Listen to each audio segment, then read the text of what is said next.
Welcome to Insight Marketing Success, the podcast where marketing knowledge meets real-world experience, from vision to execution. Christopher, welcome to IMS, Inside Marketing Success. Glad to have you here today. Thank you. I appreciate that. Happy to be here. All right. So, Chris, I had the opportunity to chat with you before and meet you, but for our audience, tell us who you are. Yeah, sure. I'm a real estate broker and property manager based in New Jersey. We're licensed in PA and New Jersey, and I've started my own company that does real estate sales and property management in New Jersey and Pennsylvania. Okay, fantastic. Tell us about your experience and education and how you came to be at this place in your professional life. Yeah, sure. I mean, I could go back to college, or I could go back just to the beginning of my professional career. I mean, what do you think is better? You go to college.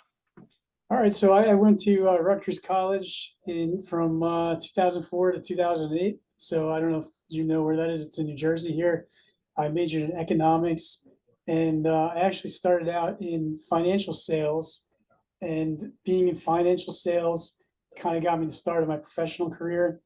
While I was in that line of work, I kind of started my own business on the side. Nothing to do with real estate or finance, but it was a men's leather goods company, and it was the first company I ever started in my life. And kind of just eventually moved into that on a full-time basis from finance.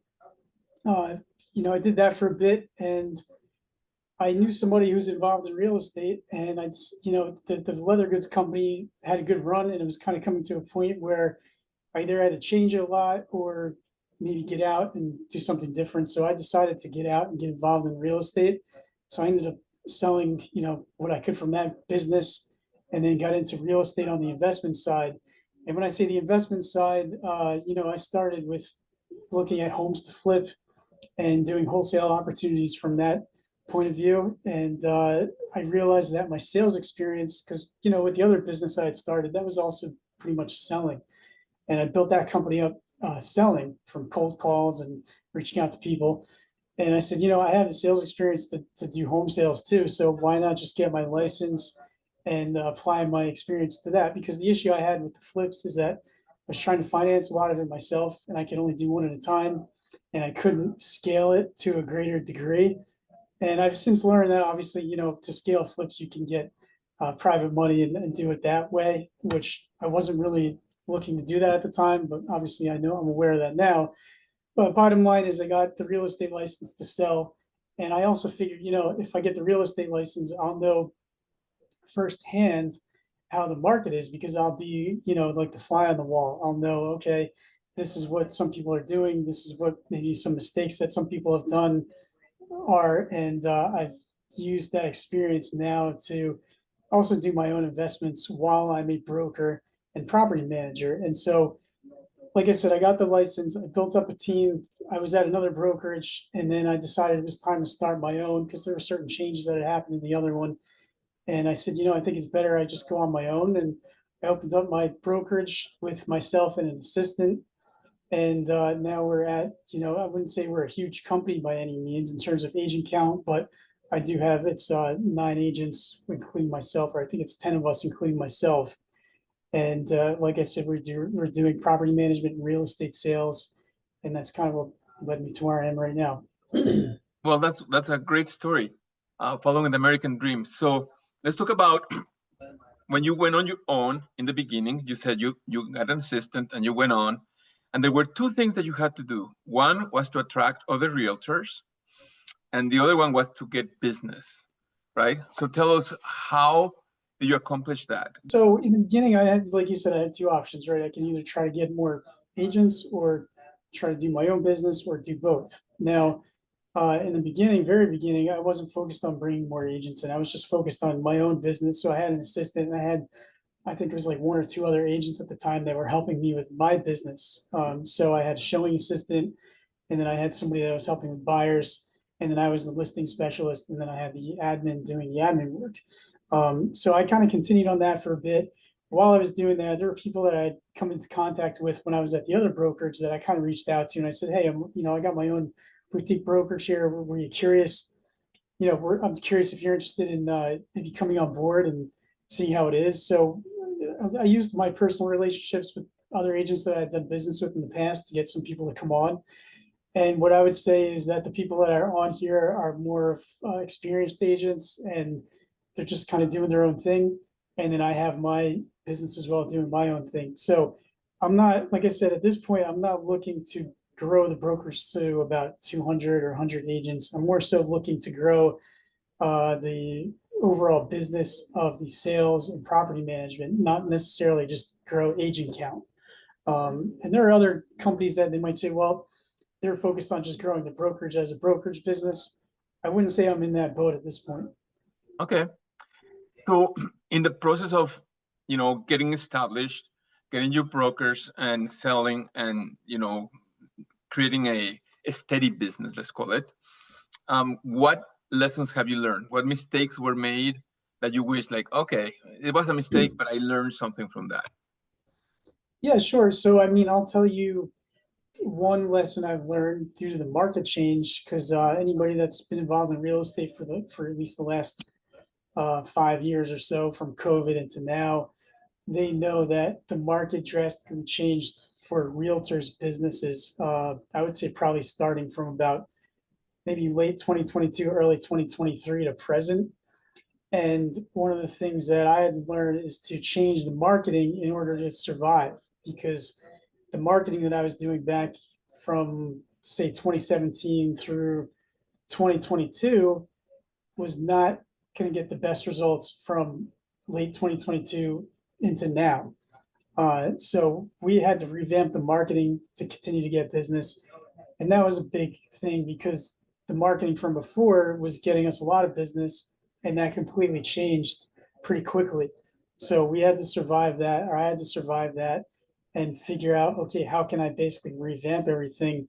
It's not starting from the ground, but it's starting from very far behind again, because, any business owner knows, okay, it takes a while to figure out where you're, the right marketing to do and how to get that going and to be profitable. And so I had to do that again to continue on. It was either you change or you go out of business. So Yeah. at Yeah. that time, I added in property management, which was another revenue stream. And then we just revamped how we get new clients in terms of the type of marketing that we're doing, and so on and so forth. So, Okay, so that's how property management was added. Survival.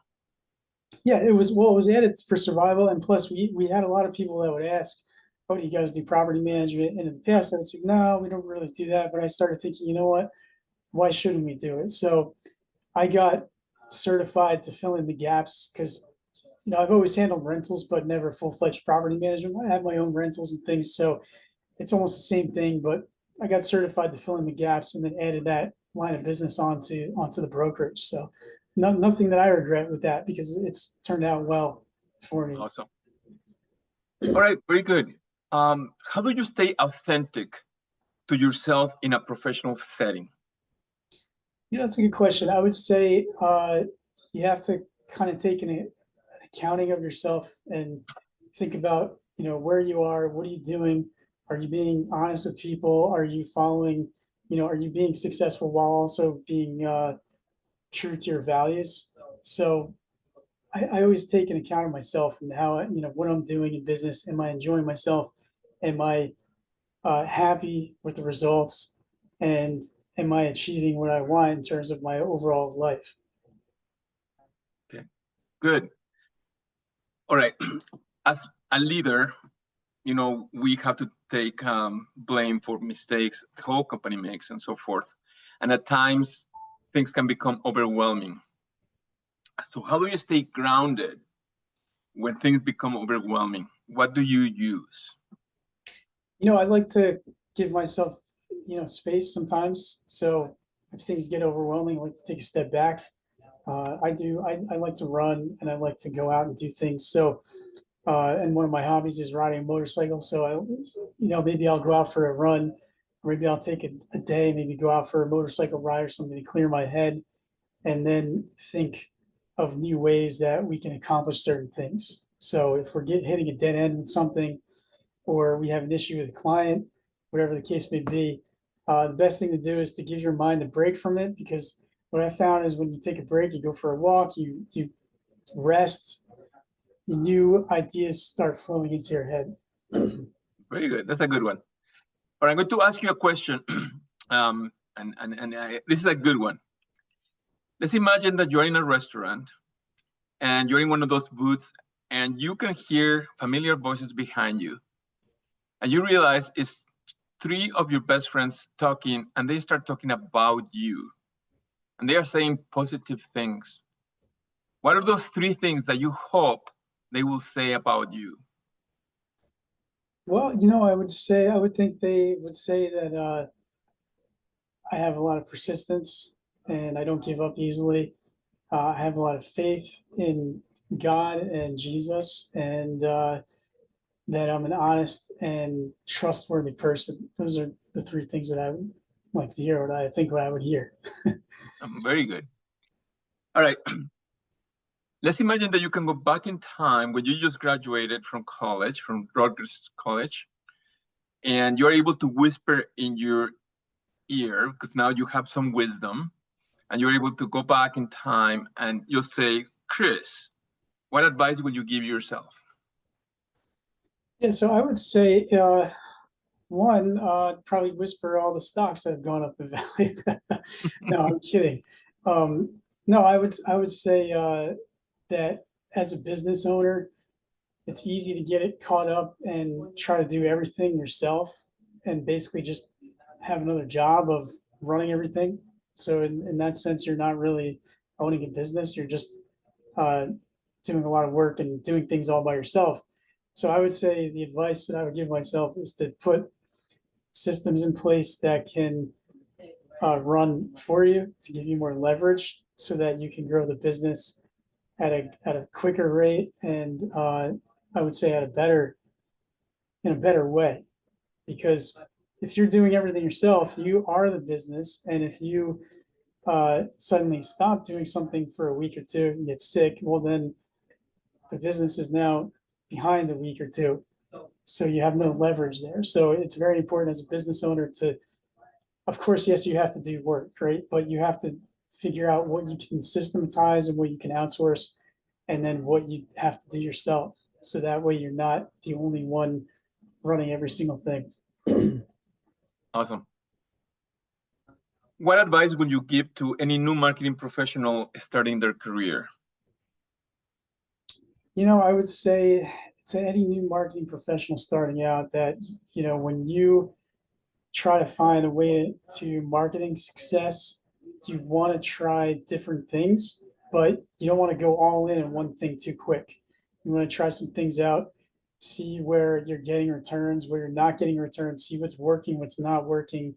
And once you have a little bit of a feel for what is working, then you want to go and focus on those items. So, you might try something for a couple months. Okay, did I get some results? Yes. Can I get better results with this item? Well, let's try that out, see if that gives better results. Oh, looks like this item didn't give better results. Let's go back to this one that I got. So it gives you a benchmark, right?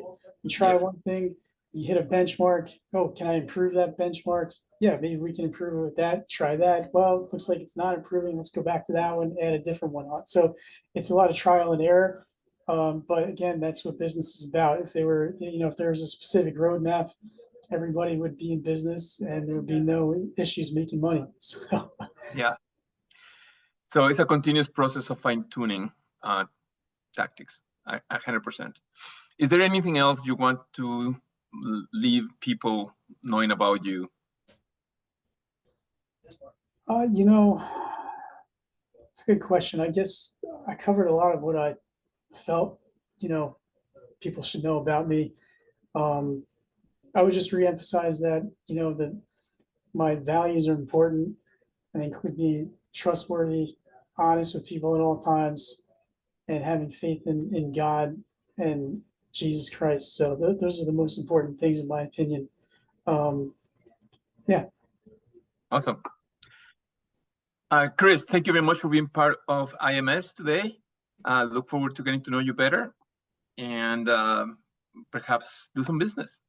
Sure, absolutely. It was my pleasure. I appreciate you having me on the podcast. Thanks for listening to Insight Marketing Success, where marketing knowledge meets real-world experience from vision to execution.